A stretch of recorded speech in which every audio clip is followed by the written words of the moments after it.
안녕하십니까. 뉴스데스크 강원입니다. 2년 전 강릉에서 발생한 급발진 의심사고 기억하시죠?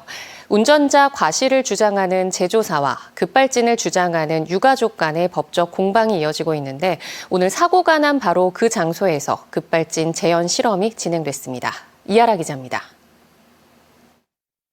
승합차가 연기를 내뿜으며 시속 100km가 넘는 속도로 내달립니다. 차량은 추돌 사고를 내고도 600m쯤 더 달리다 왕복 6차선 도로를 날아 지하 통로로 추락했습니다. 뒷좌석에 타고 있던 12살 어린이가 그 자리에서 숨졌고 운전자였던 할머니는 크게 다쳤습니다. 브레이크를 이제 밟았는데 그게 잘 안 되더라고요. 그 생각만 하면 막. 유족은 급발진을 주장했지만 국과수는 차량 제동 장치에 결함이 없었고 운전자 과실 가능성이 있다는 분석 결과를 내놨습니다. 이후 법적 공방이 이어졌습니다. 결국 사고가 일어난 도로에서 급발진 의심 사고 실차 주행 감정이 진행됐습니다. 동일 차종인 2018년식 티볼리 에어 모델이 준비됐고 법원이 지정한 감정인도 입회했습니다. 차 안에는 제조사 측에서 제공한 변속장치 진단기가 설치됐습니다. 급발진 의심 사고 가운데 현장에서 재현 시험이 진행된 건 이번이 처음입니다. 곧 경찰이 통제하며 도로가 비워졌고 승합차가 1차로를 빠른 속력으로 내달리기 시작합니다. 실험은 총 4번 이뤄졌는데 가장 중요한 것은 4번째. 사고 차량이 당시 경찰을 들이받은 뒤 공중으로 뜨기 전까지의 상황을 검증하는 건데 국과수는 EDR, 즉 자동차 사고 기록 장치에 시속 116km로 기록되어 있고 당시 운전자가 풀악셀 밟았을 가능성이 높다고 결론냈습니다. 4번째 실험이 시작되고 차가 전속력으로 달립니다. 계기판엔 바늘이 시속 140km까지 올라갑니다. 감정인 분석치도 136.5km가 나왔습니다. 유족 측 변호사는 풀악셀을 밟아 시속 116km가 나오지 않기 때문에 국과수 분석의 근거가 되는 EDR 기록을 신뢰할 수 없다고 주장했습니다. 국과수가 분석한 속도 그래프, RPM 그래프하고 많이 차이가 납니다. 그러니까 실제는 국과수가 분석한 속도보다도 높게 나왔고 RPM도 그거보다 높게 나왔을 걸로 생각이 됩니다. 정확한 데이터는 제조사의 진단기를 가져가 분석한 뒤 나올 예정입니다. 유족 측은 제조사인 KG 모빌리티를 상대로 약 7억 6천만 원 규모의 손해배상 청구 소송을 제기했고 이번 시험 결과는 다음 달 재판에서 공개될 예정입니다. MBC 뉴스 이하라입니다. 2,700여 명을 태운 국제 크루즈선이 올 들어 처음 속초항에 입항했습니다. 지난해 크루즈 관광이 재개되면서 시장이 빠르게 회복하고 있는데요. 속초항 유치 확대를 위한 속초시의 활성화 전략이 중요해지고 있습니다. 박은지 기자가 보도합니다. 바다가 넓게 들이운 속초항에 대형 크루즈선이 서서히 들어옵니다. 미국 홀랜드 아메리카 선사가 소유한 82,000톤급 웨스테르담호인데 지난해 10월 첫 방문 이후 6개월 만에 승객과 승무원 등 2,700여 명을 태우고 속초를 다시 찾았습니다. 부둣가에선 흥겨운 환영 행사가 펼쳐지고 승객들이 차례로 배에서 내리면 본격적으로 기항지 관광이 시작됩니다. 평균 대여섯 시간 정도였던 지난해보다는 체류 시간이 조금 늘어 이번엔 하루 종일 속초와 주변 관광지를 돌아볼 수 있는 일정입니다.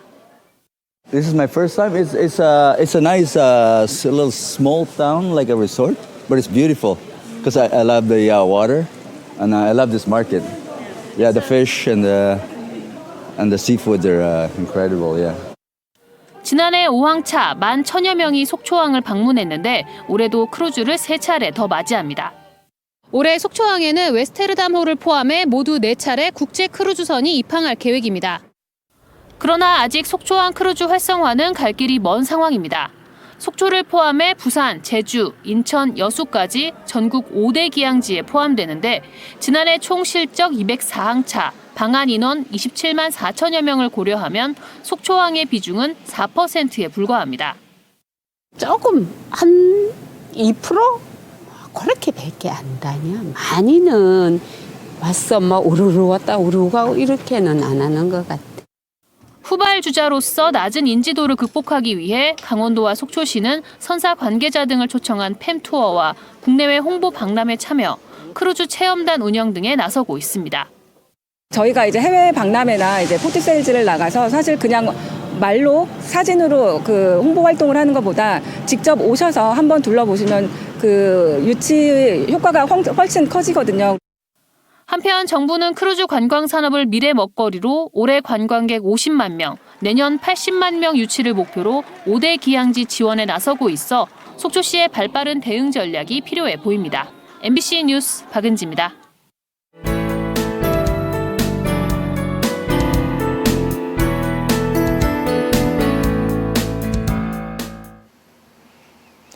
전국적으로 케이블카가 많이 들어서면서 출혈 경쟁이 우려되고 있습니다. 강원도 설악산뿐만 아니라 지리산권 지자체들도 케이블카 설치를 추진하고 있는데요. 수익을 낼지 의문을 제기하는 목소리가 많습니다. 경남 MBC 이종승 기자입니다. 개장 6년째를 맞은 사천 바다 케이블카입니다. 2.43km의 긴 코스와 바다와 산을 함께 즐길 수 있어 전국적인 인지도를 확보했습니다. 하지만 성적표는 위태롭습니다. 개장 첫 해 76만 명이었던 탑승객 수는 코로나 사태가 끝났는데도 46만 명대까지 떨어졌습니다. 케이블카와 아쿠아리움, 동물원을 패키지로 묶은 통합권 매출이 는 점은 그나마 위안입니다. 새로운 탑승객 유치 대안이 시급한 이유입니다. 무지갯빛 생태 탐방로를 설치하고 삼척포 대교, 청춘포차 거리를 조성하는 등 새로운 볼거리, 즐길거리를 만들어 케이블카 대표 성공 사례로 주목받은 통영 케이블카입니다. 2013년 탑승객 137만 명으로 정점을 찍은 뒤 점점 줄어들더니 재작년엔 55만 명까지 하락했습니다. 다른 케이블카도 사정은 비슷합니다. 밀양과 하동 케이블카도 탑승객이 줄었거나 정체되고 있습니다. 통영이나 여수나 여기나 다 바다 근처에 있고 그냥 케이블카 외에는 사실 다른 거 할 게 없는 것 같아서 조금 차별성이 떨어진 것 같아요. 사정이 이런데도 지리산권 지자체들이 새 케이블카 건설을 추진하고 있습니다. 산청과 함양, 전남 구례, 전북 남원이 지리산 케이블카 유치 경쟁에 나선 겁니다.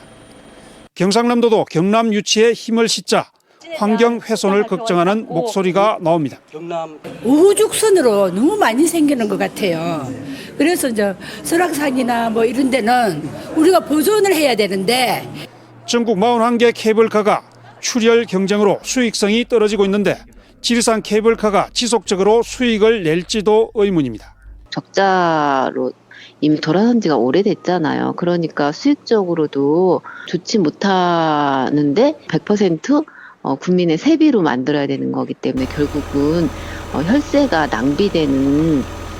설악산 케이블카 설치 물꼬를 터준 환경부가 최종적으로 어떤 판단을 내릴지 주목됩니다. MBC 뉴스 이종성입니다. 정부가 내년도 의대 신입생을 자율 모집하도록 일부 허용하면서 도내 의대의 증원 규모도 조정될 것으로 전망됩니다. 정부는 국립대 총장들의 건의를 수용한다며 의대 정원 확대 대상인 32개 대학 가운데 희망대학은 증원 규모의 50% 이상, 100% 범위 안에서 내년 신입생을 자율 모집하도록 했습니다. 이에 따라 도내 의대 신입생 모집 인원도 줄어들 가능성이 커 보입니다. 한편 정부는 의과대학 증원과 더불어 내년도 간호대학 모집 정원도 1,000명 늘릴 예정입니다. 경찰의 실시간 교통신호 정보 제공 시범도시 구축 사업 대상지에 강릉시가 최종 선정됐습니다.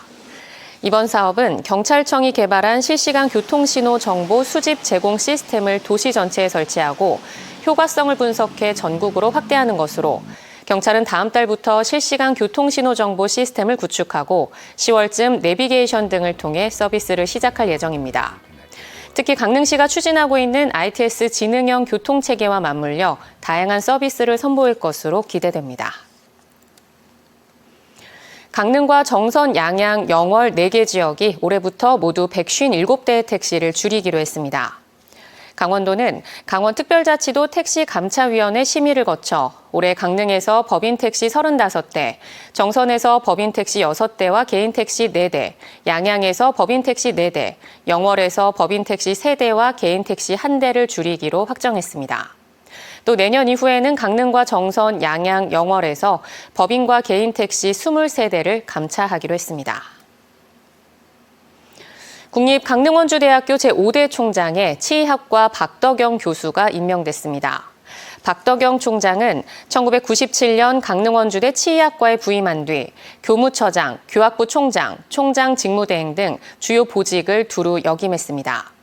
또 대학 기본역량 진단평가 대비를 위한 학사 구조 개편, 대학의 발전계획 재정립 등 학교 발전과 개편에 기여했습니다. 이번 총장 임명은 국무회의 심의 의결과 대통령 재가를 거쳐 22일자에 단행됩니다. 한국방송학회 봄철 정기학술대회가 오늘 강릉 세인트존스 호텔에서 개막했습니다. 내일까지 이틀간 열리는 이번 정기학술대회에는 MBC를 포함한 국내 방송사와 대학 교수, 언론계 종사자들이 참석해 디지털 시대의 공영방송의 역할과 방송의 공정성과 방송 심의의 공정성 등 다양한 언론 분야 주제를 놓고 깊이 있는 토론을 벌입니다. 미디어 리터러시 교육과 방송 콘텐츠에 관한 온라인 교육도 마련됩니다. 강원도 내 아파트 매매가가 3주 만에 내림세를 마치고 반등했습니다. 한국부동산원에 따르면 4월 15일 기준 아파트 매매가는 0.04% 올랐고 특히 동해시가 0.24% 올라 지난주 0.21% 상승에 이어 2주 연속 급등했습니다.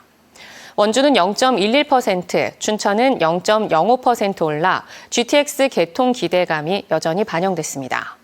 한때 강원도 아파트값의 대장주였던 강릉은 마이너스 0.18%, 속초는 마이너스 0.02%를 보여 하락세를 지속하고 있습니다. 지역 내 나자마업인 부족으로 제때 수산자원을 채취하지 못할 것으로 우려되는 삼척시와 양양군이 다른 지역 나자마업인과 계약을 맺고 조업할 수 있도록 했습니다.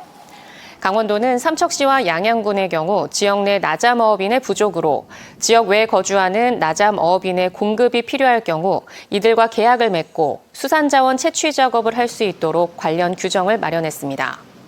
어업권자와 나자마업인이 계약으로 조업 시기를 정할 수 있도록 했고 조업구역은 시군, 관할, 마을어업, 어장 등 어업권자의 면허구역 안쪽에서만 할 수 있도록 했습니다. 삼척시가 장기 및 인체 조직 기증자에 대한 지원을 확대하기로 했습니다. 이에 따라 장기 기증자 유족에게 500만 원 이내의 사망 위로금을 지급하기로 하고 관련 조례를 개정할 방침입니다. 강원뉴스 마칩니다. 시청해주신 여러분 고맙습니다.